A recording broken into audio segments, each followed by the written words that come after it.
We turn now to President Trump's threat of new sanctions against Russia as he prepares to head to the UK this week. ABC News senior White House correspondent Selena Wang is in Bedminster, New Jersey, with more on that. Selena, good morning. Hey, Whit, good morning. That's right. President Trump says he's ready to impose tough new sanctions on Russia, but it's a threat he's repeatedly made without following through. So the question is whether this time is any different as President Trump's patience with Putin wears thin. President Trump says he's ready to impose tough sanctions on Russia, but only if all NATO allies agree to do the same and stop buying Russian oil. The president posting, the purchase of Russian oil by some has been shocking. It greatly weakens your negotiating position and bargaining power over Russia. Anyway, I'm ready to go when you are. Just say when. But while Trump has made these threats before, he's never followed through. There's very little chance that those NATO countries that are still buying oil and gas from Russia will cooperate. This is, in a way, a bit of an empty threat. Trump is also calling on NATO members to impose tariffs of 50 to 100% on China, saying China has a strong control, even grip over Russia, and these powerful tariffs will break that grip. China's leader Xi Jinping hosted Vladimir Putin in Beijing just over a week ago, deepening ties between the two nations. Trump's latest demands come just days after the NATO alliance scrambled fighter jets to shoot down more than a dozen Russian attack drones that violated Poland's airspace. Trump suggested the drone incursions could have been a mistake, but Poland insists it was deliberate.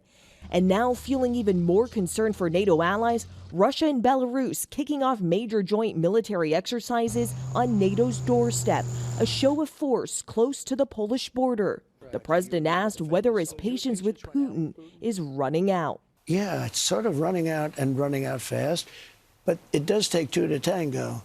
It's amazing. When Putin wants to do it, Zelensky didn't. When Zelensky wanted to do it, Putin did. Now Zelensky wants to, and Putin is a question mark.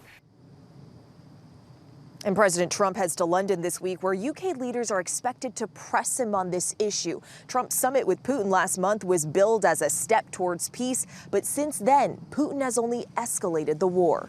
Gio? Okay, Selena, thank you so much. Let's go ahead and bring in our chief global affairs anchor, Martha Raddatz, who's hosting ABC's This Week later today. Martha, good morning. It is good to see you. So we just heard Selena right there say President Trump heads to the UK this week. He's threatening new sanctions against Russia. What are the stakes here?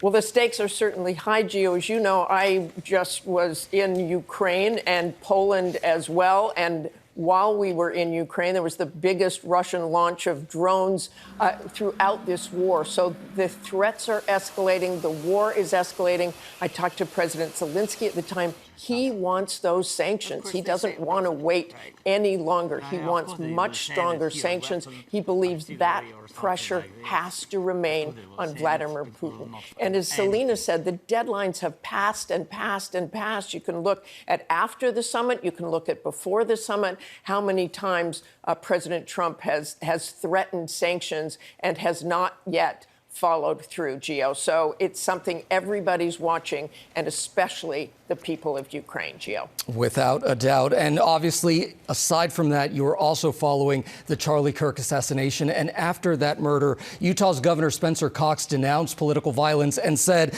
do we escalate or do we find an off-ramp? Is this country at some kind of turning point here, Martha? Well, I think everybody, Gio, all of us are looking to see what happens next after this horrific week, just horrific. But Spencer Cox's words were so powerful and so sobering, and he will join us this morning to talk about what happens next and the latest in the investigation, Gio.